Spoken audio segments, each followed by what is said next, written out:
Hello and welcome to a video where I do a little bit of maintenance on this guitar. Now, I debated whether or not I wanted to do this series, mostly due to self-doubt and not having the time to get it done. So I had a few spare minutes I could do this for, so I figured I'd just give it a try anyways. Now, today we're going to be working on what most beginners think is like the worst thing ever for guitars, a Floyd Rose. Now, the Floyd Rose is tricky because it depends on balance from the strings and the screws in the back to make the actual mechanism work properly. And a lot of people struggle with the setup of these things. This thing is set up pretty well right now. It's mostly flush, but I'll be going through the adjustments and all that. And if you want even more in depth, like taking the thing apart and cleaning it, I can make that video later if you guys want. But today we're just going to worry about the strings, cleaning off the fretboard, and cleaning the body itself.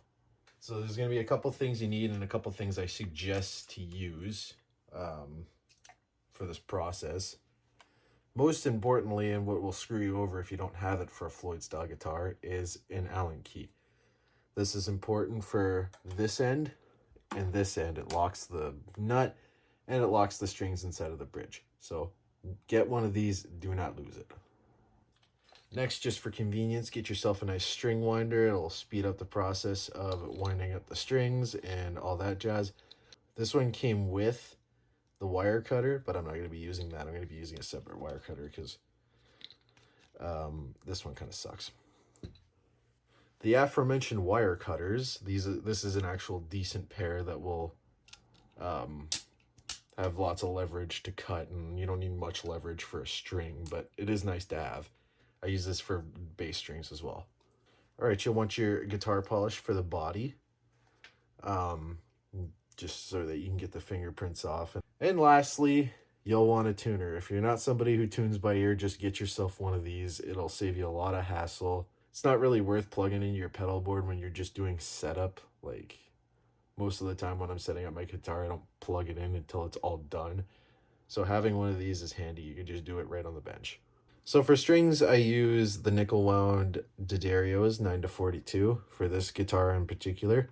I go up a gauge or down a gauge depending on what I'm doing with the guitar. Like, I have a V that I keep with 10-52s for like drop tuning, so it plays nice and tight with lower notes. But for this one, it is tuned to standard, and I'm going to be using these strings. Now, people will tell you some bullshit like, oh, well, you need the right brand in order to get the sonic characteristics you're looking for. Don't listen to those guys. Don't waste your money on premium strings. Get yourself a pair of strings that work and don't break right away and that stretch properly. D'Addario's good. Ernie Ball's good. I'm pretty sure Elixir's pretty good. Don't listen to the fart sniffers that tell you that you need the best sonic characteristics, because the strings just need to vibrate. That's all. Now, when you take the strings out of the packaging, they will come out in pairs wound all together. It's nice pulling them apart, as opposed to some brands that just group them all together in just a mess. Or you can even get the Ernie balls where they come in their own sleeve. I like that a lot better than rolling them up anyway. So now that we've talked about which strings we're going to use, we're going to take these strings off the guitar. So to get the strings off, you're going to use your Allen key on these screws at the back here. Depress the bar just a little bit and hold the strings so they're not popping out and jumping out at you. And get in.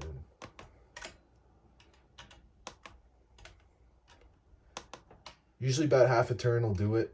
If it takes more, then they're pretty on there, so it shouldn't take more than that. You shouldn't be tightening these things super hard. See, they're popping out now.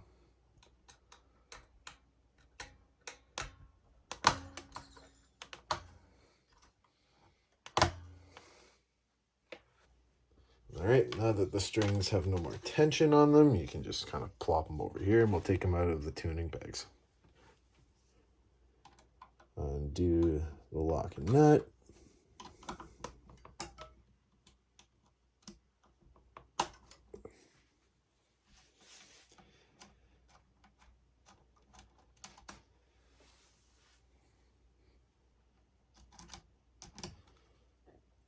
This one's a little stubborn, doesn't want to come off. There we go.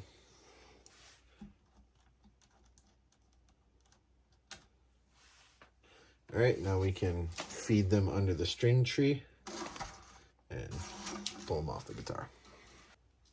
It's a good habit to roll these up after you take them off, so it's just easier to dispose of them. Anybody who lives with you will thank you for putting these in the garbage rolled up, because they're a pain in the ass if they're not.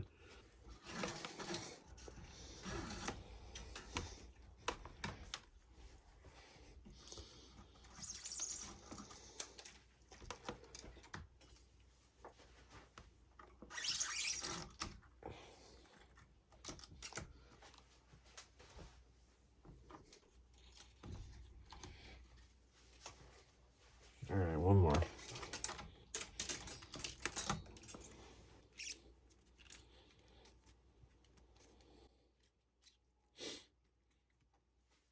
All right, now that the strings are all off the guitar, we're gonna do some body polishing. Now, normally you'd want to use a microfiber cloth. I don't have one, so I'm just gonna use a regular old run-of-the-mill face cloth. Doesn't work as well, doesn't like spread it evenly like the microfiber does, but it's good enough for what I'm doing right now. Alternatively, you can use any sort of rag or like dirty old t-shirt that you don't wear anymore because it's ugly or something, I don't know. But just apply your polish. Don't worry if it gets on your electronics, just don't drown them in it. Like, it doesn't matter if a couple drops are like around them. And just work it into the body. It's important to note, though, that you're not spraying a whole buttload of this on your bridge, because this isn't what you use to clean your bridge or any hardware component, as this is just for finishing.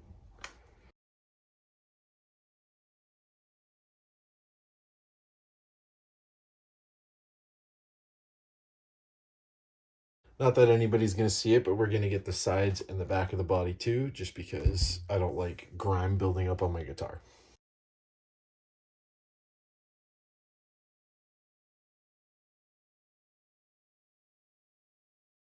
I'm going to take the bar off so I can lay it on the front side, but I'll be putting it back in a minute.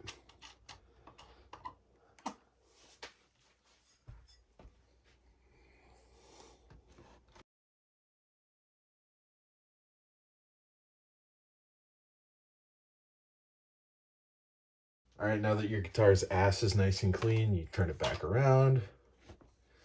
And now we got to clean off the fretboard. Now, what I suggest you do is, because this is a natural finish neck, you don't want to use lemon oil or any harsh chemicals or products on the neck, because this is a bare neck. There's no clear coat over the neck. There's no nothing. It's just maple. Now, I've made the mistake of putting lemon oil on it before. That's where all this discoloration comes from. Same with the back. You don't want that. You want to keep your guitars nice and clean. So the happy medium is this. We're going to run a little bit of water on this, and then we're going to wring it out so that it's just enough to make it a little bit moist but not wet, because water causes problems with wood. We don't want too much water. So we're going to put a little bit of water on one of the corners, and then we're going to dry it off as soon as it's nice and clean. I need some water. So now that you see it is not completely soaked, we're just going to work it in a little bit. It might take some elbow grease to get the grime off your guitar and the like dead skin or whatever the hell this black shit is. The water is just to like soak it off so that it breaks a little bit of the hardened characteristic of like the grime, I guess.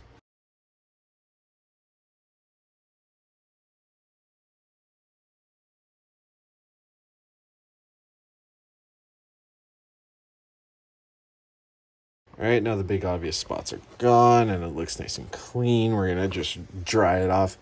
Not that it was very wet to begin with, but get that off the headstock. All right, so the guitar is clean and the fretboard is clean. Now we can reattach the strings. So what we're gonna do is we're gonna block off the Floyd with this, because it actually works really good as a block. You just kind of flatten the end and stick it underneath. It doesn't keep it completely flat, but it raises it a little bit. but it's just enough so that it's not like depressed super far down here. So we're gonna put the bar back in the guitar.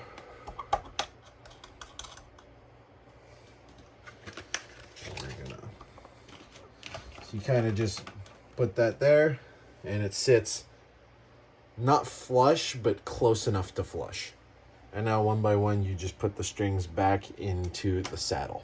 Now, when you pull the string out, it's going to have this little ball on it. Now, most other bridges, you're going to keep this ball on, but for the Floyd, you're going to cut it off because it's more of a nuisance than anything. All right, ballless string.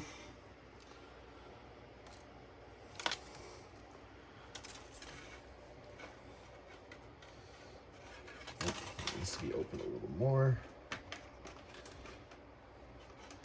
Now, part of the problem with this is I will need to take this apart and wash it eventually because there's a little bit of grime buildup inside of the saddle just from like palm sweat and stuff like that. So these blocks inside of the saddle actually aren't moving all that well, which I'm going to have to fix. But rust also plays a part. Once there's enough buildup, you might as well just replace the saddles entirely.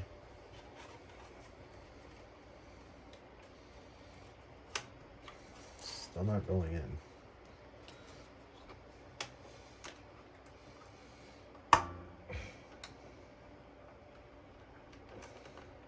Being stubborn with me today.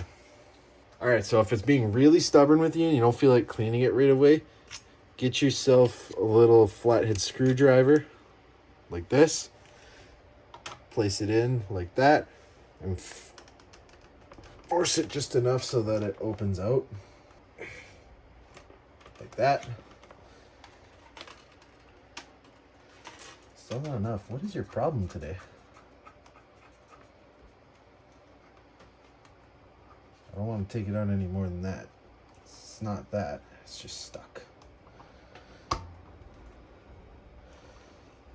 Alright, I think I've got it free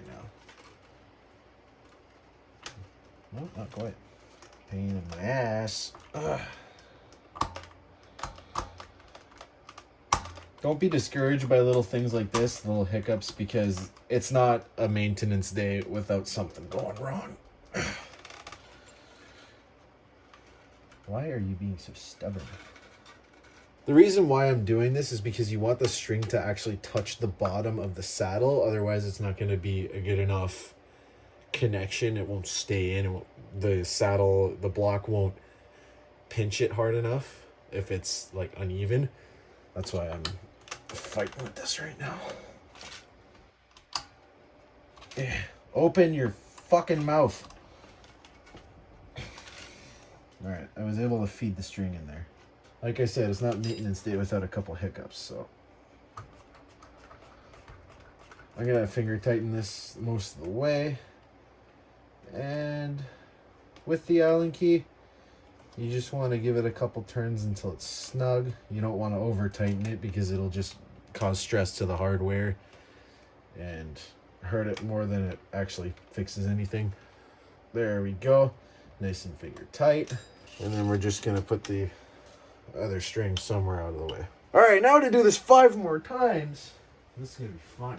All right, same story. Snip that. Ballless strings are preferable for Floyd Rose guitars.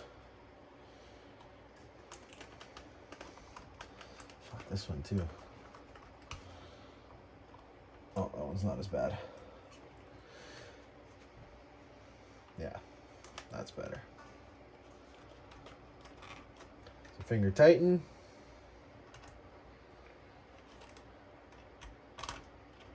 Get in there. Just enough so you're not putting too much pressure on it. The smaller the strings get, obviously, the easier this will get to actually fit them in. I find that the E string is the most affected by like just buildup inside of the bridge, because that's usually where my hand sits. This guitar gets used a lot for like punk rock and metal, so there's lots of palm muting right on the bridge. Cleaning your guitar is not something you always want to do right after practice. Sometimes you want to just throw it in the case and go home. So that's how a lot of this happens. It is avoidable for the most part, but eventually you're just going to have to deal with it. Oh, there's an ambulance again. Now all the strings are secured in the saddle. Now, little tip before you actually put the strings on and wind them up with the tuners up here. Make sure these tuners on the bridge, the fine tuners, make sure they are all up as far as they go, because strings tend to go flat once you put them on the guitar the first time because they're stretching and they lose tension. You want to just make sure that these are all the way up, anticipating the flatness of your strings. Take your string. If you have a string tree, make sure it goes underneath. There's no real point of having one.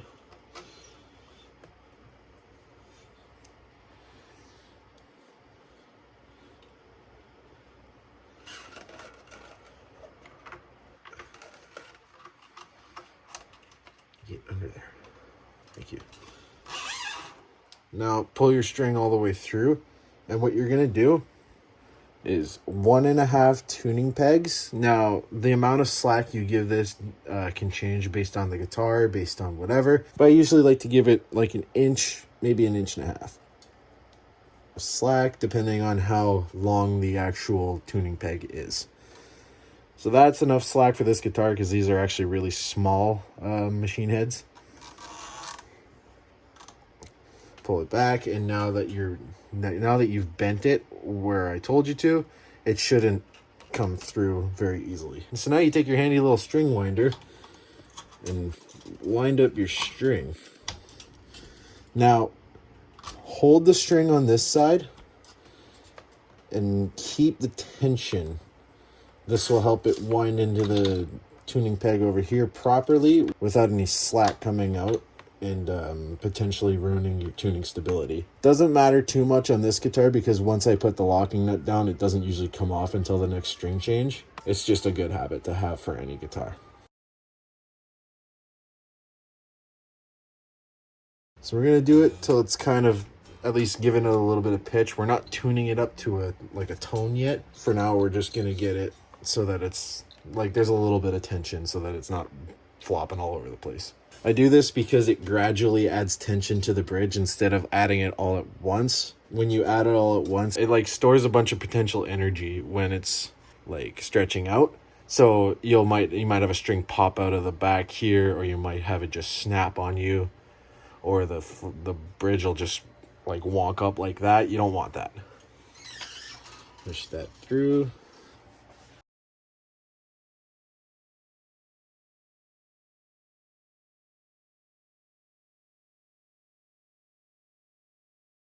One thing I didn't mention though is make sure your string is coming from this side over here. Now, if you have machine heads on this side, make sure it's coming from the inside out. You always want to go from the inside of the guitar to the out because it makes your tuning a little bit more intuitive which way you would tune it to sharpen the note or flatten the note. This is a long process, but it's worth it to have a good sounding guitar.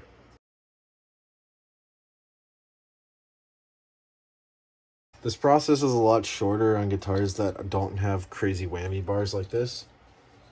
But for this episode, I figured I'd show something that more people have questions about than anything else. Tighten that. While you're tightening this, make sure that your string goes over top. It just looks cleaner, feels cleaner, keeps stability better.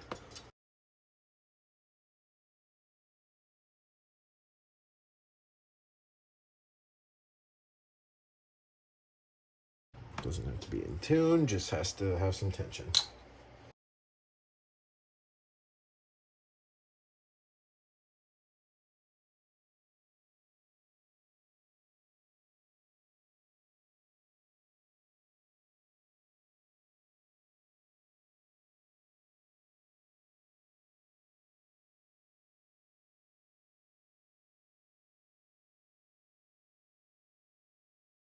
Oh shit, that's the fucking E string. Silly mistake. Oh shit.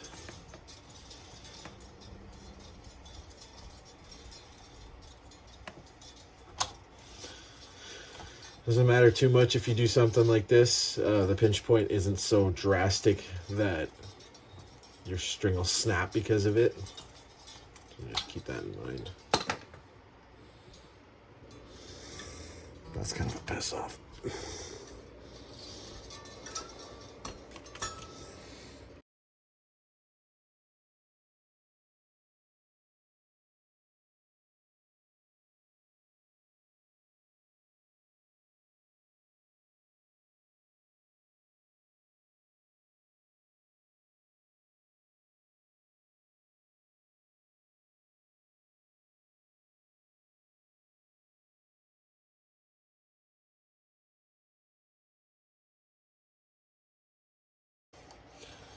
All right, now that all the strings are on and have a little bit of tension, what you're going to want to do is grab your tuner, place it on, and you're going to want to tune it to whatever tuning you want and slightly flat of it. I'll explain this in a second.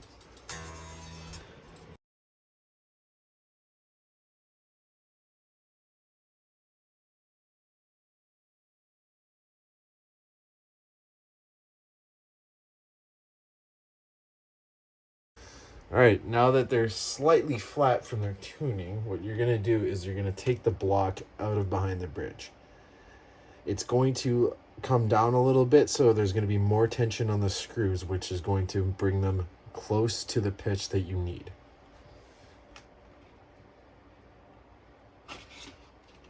Be sure to let the bar down slowly because drastic changes in tension can cause strings to snap or just come out of the saddle. Now, when you're tuning a Floyd Rose, you need to do it balanced. So what we're going to do is we're going to start on the G string and then go to the D and then move out and back each time. So it'll be G, D, B, A, E, and then low E. This keeps the tension relatively flush across the board and makes for less tuning. You're going to see what I mean in a minute, because as you tune, you're adding and taking away tension from the other strings, which means they are going flat as this one goes sharper. So it's a balancing game now to get them to the proper pitch.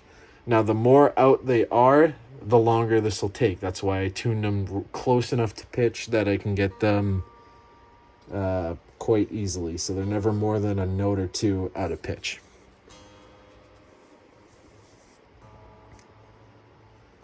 I hate doing the E string because I always feel like it's going to snap.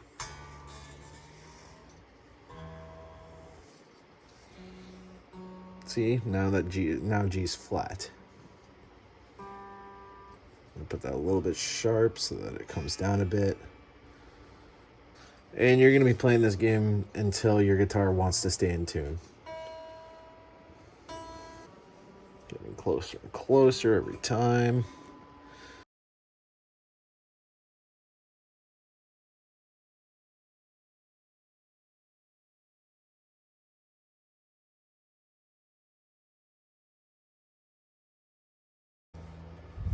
All right. It's pretty close. Now, while you're doing the last little bit of adjustments before you lock the nut back up, you're actually going to want to tune it in the sitting position, because the shifting gravity is going to shift the way that the tension works. So it's going to mess with your strings as soon as you put it like this. So we're going to tune it like this, and then we're going to put the nuts on. All right. Now I have put the strings on. I've really fine-tuned it up here. The reason I did that is because now that we've tightened these, we're not going to need these very much anymore. It's only if it gets really widely out of tune and these can't save it. Now, these are your fine tuners. Now, the reason that these are on here is now that this is on, you're only going to need to make really small adjustments. So it was better to just add tension down here and loosen tension down here than to just take these off tune, take these off tune, take these off tune. Wouldn't be a good way to do it. All right, so now that we've changed the strings, I'm going to cut the excess strings off because this is ugly.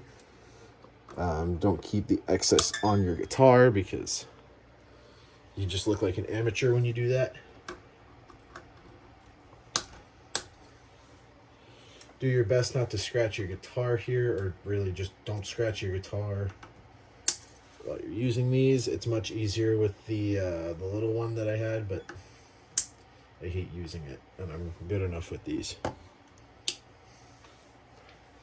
Alright, you can go ahead and throw these out. You can wind these up if you want, but these are short enough that you don't really need to.